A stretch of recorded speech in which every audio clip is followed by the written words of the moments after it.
तो चलिए आज इस ऐतिहासिक घटना की गहराइयों में उतरते हैं, इसकी परतों को खोलते हैं और ये समझने की कोशिश करते हैं कि आखिर उस साल हुआ क्या था, क्यों हुआ था और उसके परिणाम क्या हुए।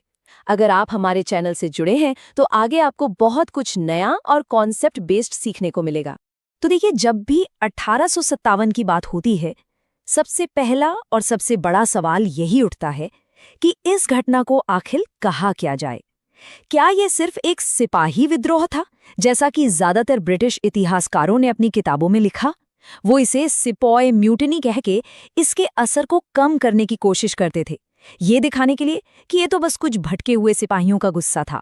या फिर ये वाकई में भारत की आज़ादी की पहली बड़ी संगठित लड़ाई थी। देखिए, जब हम इसके फैलाव को देखते हैं, इसके पैमाने को देखते हैं, जिसने सिर्फ सिपाही नहीं बल्कि किसान, जमींदार, कारीगर, राजे रजवाड़े, आम लोग तक शामिल थे, तो ये बात एकदम साफ हो जाती है कि ये सिर्फ सैनिकों का गुस्सा नहीं था। ये तो आप समझिए पिछले 100 सालों से प्लासी के युद्ध के बाद से जो गुस्सा, जो नफरत, जो अपमान लोगों के दिलों में सुलग रहा था, ये उसका एक ज्वालामुखी था जो आखिरकार फट पड़ा। तो अगला सवाल यही है कि ये ज्वालामुखी फटा क्यों? देखिए, इतिहास में कोई भी इतनी बड़ी घटना रातों रात नहीं हो जाती। उसके पीछे सालों की, बल्कि कई बार तो दशकों की वजह छिपी होती हैं। एक जमीन तैयार होती है। 1857 की क्रांति को अगर हमें सही मायनों में समझना है तो हमें उन जड़ों तक जाना होगा। हमें उन कारणों को खंगालना होगा जिन्होंने भारतीय समाज के लगभग हर तबके के दिल में ब्रिटिश राज के खिलाफ गुस्से और बगावत के बीज बो दिए थे। अच्छा, इसे बेहतर तरीके से समझने के लिए हम इन सभी कारणों को मोटे तौर पर 4 हिस्सों में बांटकर देख सकते हैं। इससे हमें क्लियर पिक्चर मिलेगी।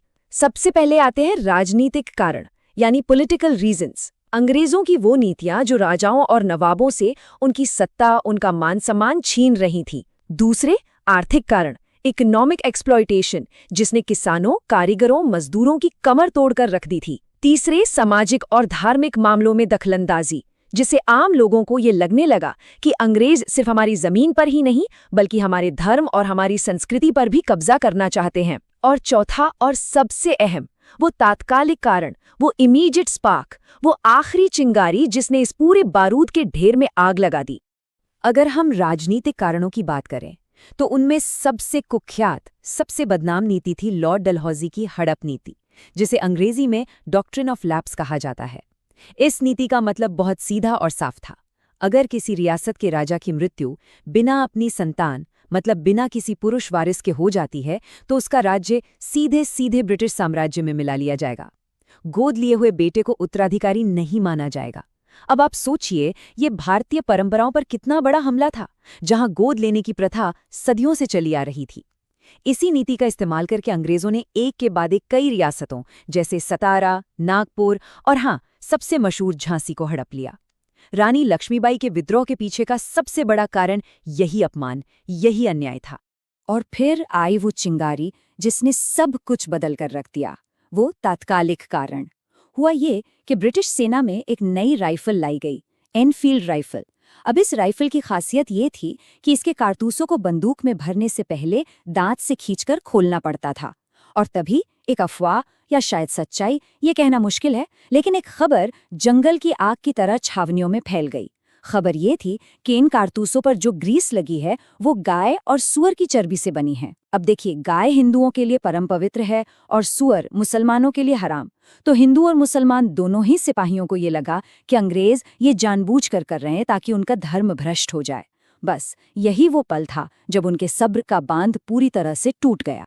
तो अब देखिए, जमीन पूरी तरह से तैयार थी, बारूद बिछा हुआ था और चिंगारी भी लग चुकी थी।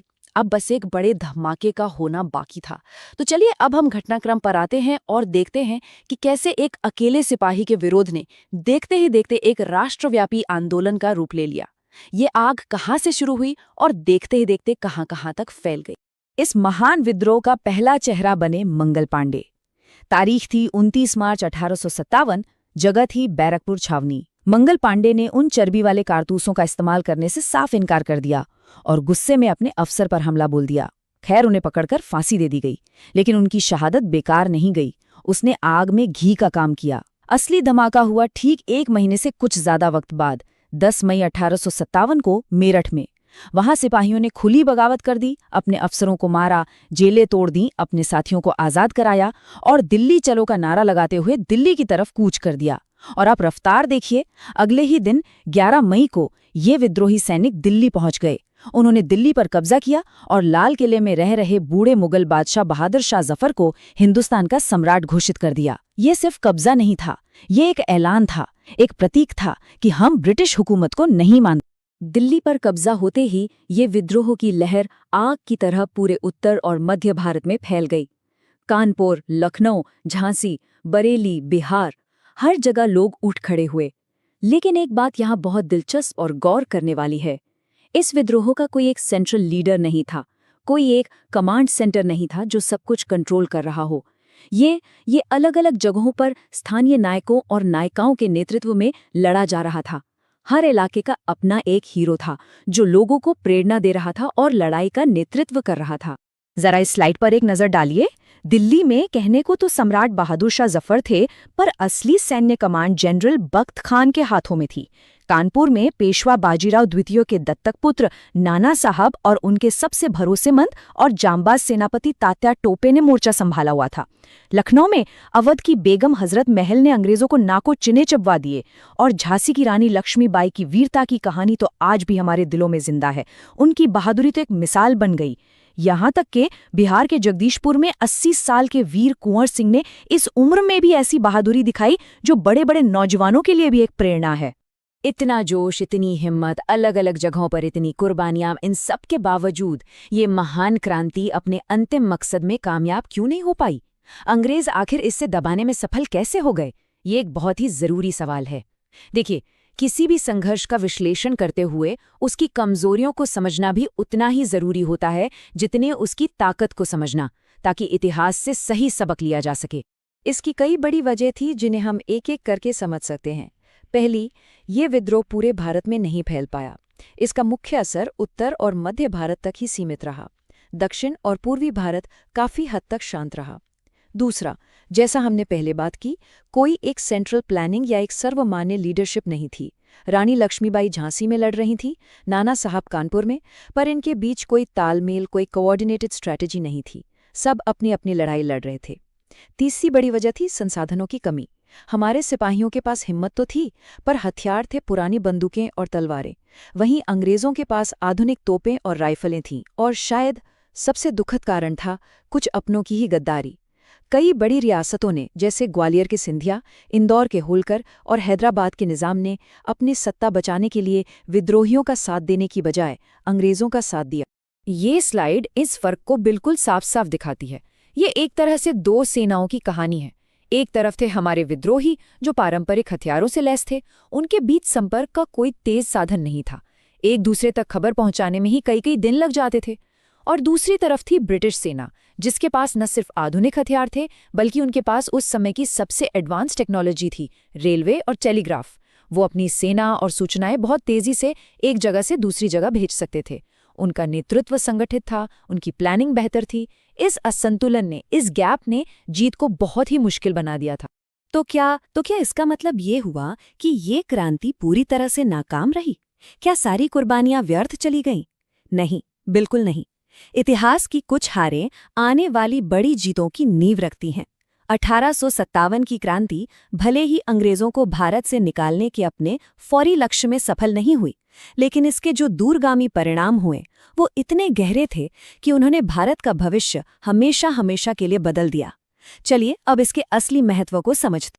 1857 की क्रांति का सबसे बड़ा और सबसे सीधा असर देखने को मिला ठीक अगले ही साल 1858 में। ये साल भारतीय इतिहास में एक टर्निंग पॉइंट है। विद्रोह की भयावहता ने ब्रिटिश सरकार को लंदन में हिलाकर रख दिया था।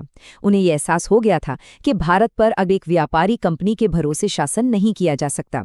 और इसी के चलते 1858 में ब्रिटिश संसद ने एक कानून पास किया जिसने भारत पर शासन का पूरा ढांचा ही बदल डाला। सबसे बड़ा बदलाव क्या था? सबसे बड़ा बदलाव था भारत से ईस्ट इंडिया कंपनी के लगभग 100 साल पुराने राज का खात्मा हो गया। अब भारत का शासन सीधे ब्रिटिश क्राउन यानी महारानी विक्टोरिया के हाथ में आ गया। इसे क्राउन रूल कहा गया। अंग्रेजों को अपनी गलती का एहसास हुआ और उन्होंने वादा किया कि वो अब भारतीयों के धर्म या सामाजिक रीति रिवाजों में दखल नहीं देंगे। लेकिन इन सबसे अहम नतीजा वो था जो किसी कानून में नहीं बल्कि भारतीयों के दिलो दिमाग में हुआ। इस क्रांति ने पहली बार बड़े पैमाने पर भारत के लोगों में एक साझा दुश्मन के खिलाफ एक होने की भावना जगाई। इसने भारतीय राष्ट्रवाद के बीज बो दिए। तो आखिर में हम इसी सवाल पर लौटते हैं, क्या 1857 की असफलता ने भविष्य की आज़ादी की नींव रखी? और इसका जवाब है एक जोरदार हाँ। 1857 वो पहली बुलंद आवाज थी जिसने ये साबित कर दिया कि अंग्रेजों को चुनौती दी जा सकती है, उन्हें हराया जा सकता है। इसने आने वाले स्वतंत्रता सेनानियों जैसे भगत सिंह, गांधी जी, बोस सभी को प्रेरणा दी। और इसने हमें ये भी सिखाया कि सिर्फ जोश से नहीं बल्कि एकता, संगठन और सही रणनीति से ही आज़ादी मिल सकती है। ये उस लंबी लड़ाई का पहला अध्याय था जिसका आखिरी पन्ना 90 साल बाद 1947 में लिखा गया। इसलिए 1857 सिर्फ एक विद्रोह नहीं है, ये एक अमर गाथा है, हमारे नायकों के बलिदान की कहानी है जो हमें हमेशा ये याद दिलाएगी कि हमारी आज़ादी कितनी अनमोल है और इसके लिए क्या कीमत चुकाई गई है।